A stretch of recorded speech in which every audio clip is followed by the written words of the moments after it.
Hello सभी को प्रणाम। मैं हूँ प्रिंस यादव। मेरे साथ है ऑथर और राइटर मिस्टर दीपंकर रामटेके।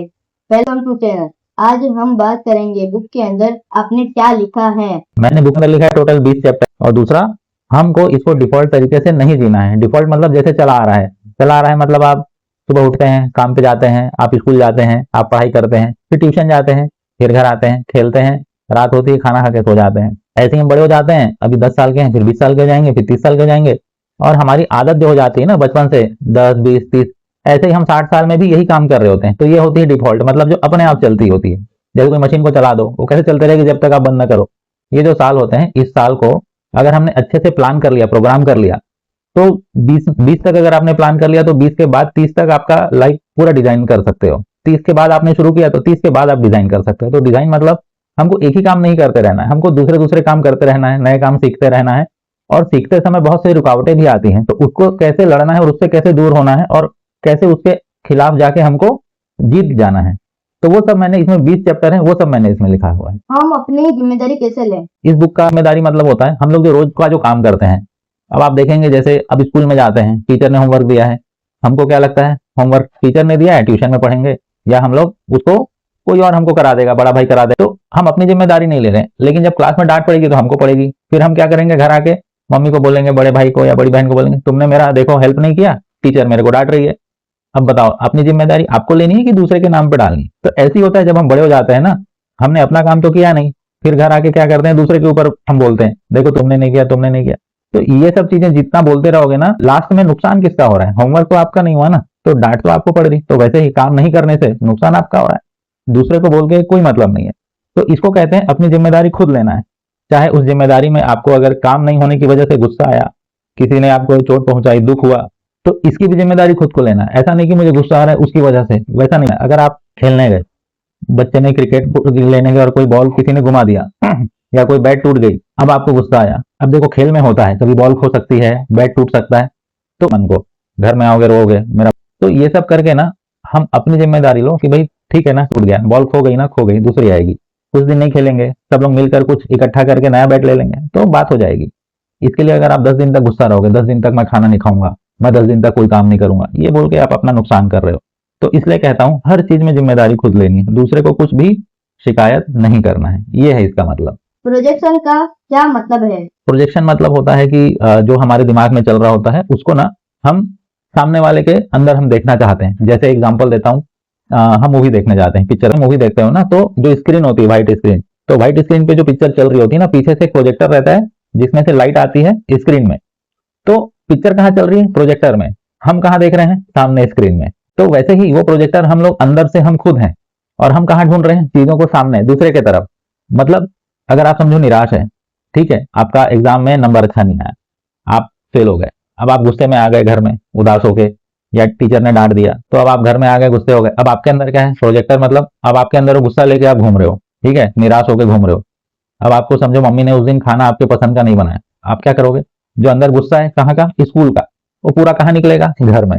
तो ये है प्रोजेक्शन। तो वैसे ही अगर आप समझो एग्जाम में फर्स्ट आए, टीचर ने आपको बहुत ऐसे ताली बजाई, आपको बहुत शाबाशी दी, और आपको चॉकलेट भी मिला, एक गिफ्ट भी मिला। अब आप घर आए, बहुत खुश हो, और वही चीज घर में हुआ कि मम्मी ने आपकी पसंद का खाना नहीं बनाया, लेकिन अभी आप बहुत खुश हो। तो खुश होने के बाद क्या करोगे, क्या मम्मी चलो जैसा भी बनाया मैं खा लूंगा, क्योंकि आप बहुत खुश हो। आप मम्मी को कुछ भी नहीं बोलोगे, डांटोगे भी नहीं, क्योंकि आप पहले से ही खुश हो ना। तो ये अच्छा वाला प्रोजेक्शन है। तो सारी चीज ना मन के अंदर है, तो इसी को हम बार बार बाहर ढूंढते हैं, तो इसी का नाम प्रोजेक्शन है। इसको पहचानेंगे कैसे, ये किताब के अंदर लिखी है। दुखी हमेशा दुखी ही रहेगा, इसका क्या मतलब है। अब आप देखो, अगर आपके दोस्त तैयार होंगे स्कूल में या ऑफिस में भी, जो हमारे दोस्त रहते हैं, बात बात पे गुस्सा होते हैं। अब आपके पड़ोसी भी हो सकते हैं, कोई भी हो सकता है जो अंदर में गुस्सा है। अब क्या होगा, समझो कि आपके पड़ोस में कोई एक बच्चा रहता है आपकी उम्र का, उसके दोस्त आएंगे, उसको खींच के ले जाएंगे, चल मेरे साथ खेल, ठीक है। अब वो बच्चा जो घर पे है वो तैयार नहीं है, तो उसके दोस्त बाहर जो तैयार होकर खड़े हैं ना, वो उसको खींच रहे हैं। खींचातानी में उसकी टी शर्ट फट रही है, अंदर बैठ के मम्मी देख रही है, मेरे बेटे का टी शर्ट फट रहा है, मेरे बेटे का सैंडल टूट रहा है। तो वो क्या बोलेगी, मेरे बेटे का सैंडल तोड़ दिया, तुमने मेरे बेटे की टी शर्ट फाड़ दी, ये बोलेगी। तो दुखी जो होता है ना, वो हर चीज में दुख ढूंढता रहता है। ये नहीं दिख रहा है कि उसका बेटा तो मजा मजा से खेल रहा है, वो तो अपने दोस्तों के साथ अच्छे से एंजॉय कर रहा है, ये नहीं दिखेगा उसको। उसमें ना दुखी ढूंढ, वो दुख वाली चीजें उसको पकड़ में आएंगी, तो जो जैसा रहता है ना वो वैसा ही सोचता है। उसी के बदले अगर कोई हमेशा खुश रहता है तो वो क्या बोले, अरे बेटा जा सैंडल पहन और जा खेलने चला जा, वो तुरंत ऐसा बोलेगा। लेकिन जो दुखी है ना, वो हो सकता है आके वहीं थप्पड़ भी जड़ दे बच्चे को, अरे गेट बंद कर, चल अंदर आ, ये क्या दोस्त लोग दरवाजे के पास तुम लोग हल्ला कर रहे हो। मतलब उसको डांटने का ना बहाना चाहिए, वो डांटता ही रहेगा दिन भर। कुछ पेरेंट होते हैं ना जो दिन भर बच्चे को डांटते हैं, कुछ काम नहीं भी हो तो बच्चे को आएंगे डांटेंगे, मार भी देते हैं।